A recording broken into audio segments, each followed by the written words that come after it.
it does have a bell. All right, everyone, for the event, if I could please have your attention. First and foremost, I would love to thank you for being here at our first tasting event that's hosted by us. So, we've got these pamphlets here for you, so if you'll come by when we get started. I've actually put together a list of all the beers we'll be tasting, except for something a little special. And I've put the tasting notes in, and I've left room for additional notes so that way you can actually kind of evaluate for yourself, because that's what we're driving for here.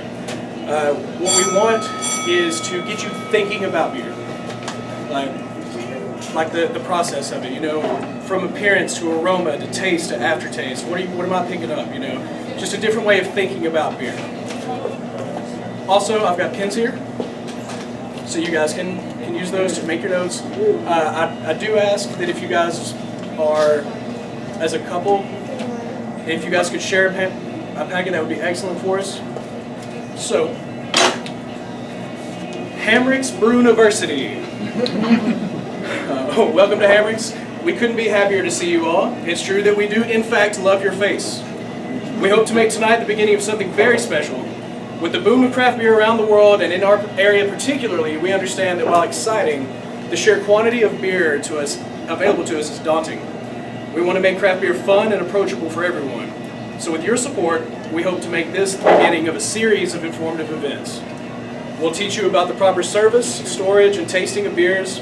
We'll also give you the history of the styles you love and hopefully introduce you to new styles you'll enjoy moving forward.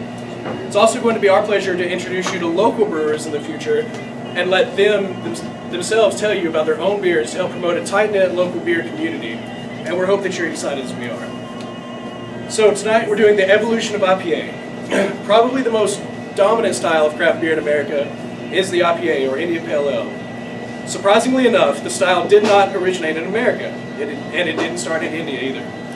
The style originates from England, where in 1774 the British Empire appointed its first governor to India and began heavy trading. Beer, being one of the many items, was leveraged within the market due to its being such a necessity at the time, a staple of one's diet even. Beer was always considered a provisional item before a party luxury in many cultures for a very long time due to the nutritional value and lack of clean drinking water. In the late 1700s and early 1800s, coke began to replace wood as the primary fuel used to kiln malt at breweries and maltsters. As coke burning was easier to control and produced more heat than wood, maltsters found that they could produce a much lighter colored malt that retained a higher level of enzymes. This increase in enzymes brought more yield out of the grain, or rather, turned out more malt starches into fermentable sugars. With the invention of these paler colored malts came the birth of the Pale Ale. Prior to its conception, the porter was the first mass-produced beer.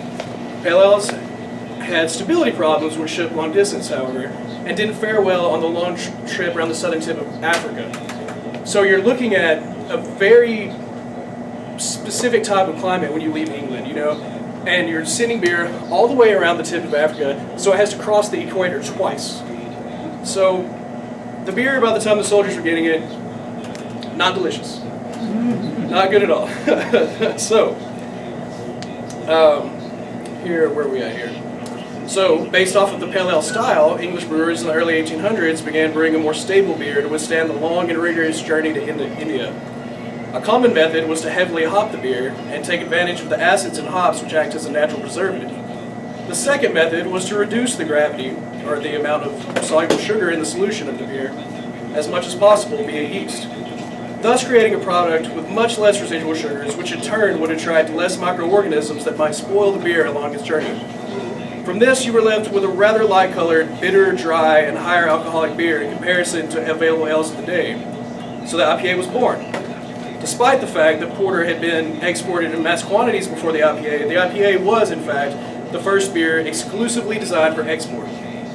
One popular story claims IPA could have faded into obscurity towards the end of the British occupation if it weren't for a fortuitous mishap.